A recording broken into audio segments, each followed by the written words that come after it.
Hi friends, कसे आहात सगळे? मी हे महा एक्झाम्स यूट्यूब चॅनलवर तुमचं पुन्हा एकदा खूप खूप मनापासून स्वागत. तर फ्रेंड्स, आज आपण जगातील भौगोलिक उपनाव व त्याची टोपण नावे पाहणार आहोत. त्यात जर चॅनलवर नवीन असाल आणि चॅनल सबस्क्राईब केलं नसेल तर महा एक्झाम्स या यूट्यूब चॅनलला नक्की सबस्क्राईब करा. चला तर मग आपल्याच्या विषयाकडे. तर ऑड्रियाटिकची राणी व्हेनिस इटलीला म्हणतात. उगवत्या सूर्याचा प्रदेश जपानला म्हणतात. काळे खंड आफ्रिकेला म्हणतात. कांगारूंची भूमी ऑस्ट्रेलियाला म्हणतात. गगनचुंबी इमारतींचे शहर न्यूयॉर्कला म्हणतात.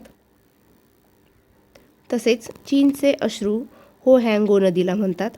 गोऱ्या माणसाचे कबरस्थान गिनीच्या किनाऱ्याला म्हणतात. जगाचे छप्पर पामिराचे पठार दक्षिणेकडील इंग्लंड न्यूझीलंडला म्हणतात.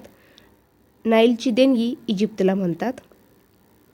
तसेच पवित्र भूमी पॅलेस्टाईन, पाचूचे बेट श्रीलंका, पूर्वेकडील ब्रिटन जपानला म्हणतात. भूमध्य सागराची किल्ली जिब्राल्टरला म्हणतात. मध्यरात्रीचा सूर्याचा प्रदेश नॉर्वेला म्हणतात. तसेच गव्हाचे कोठार युक्रेनला म्हणतात. तर फ्रेंड्स, थांबूया तेच पुढच्या व्हिडिओमध्ये. जय हिंद.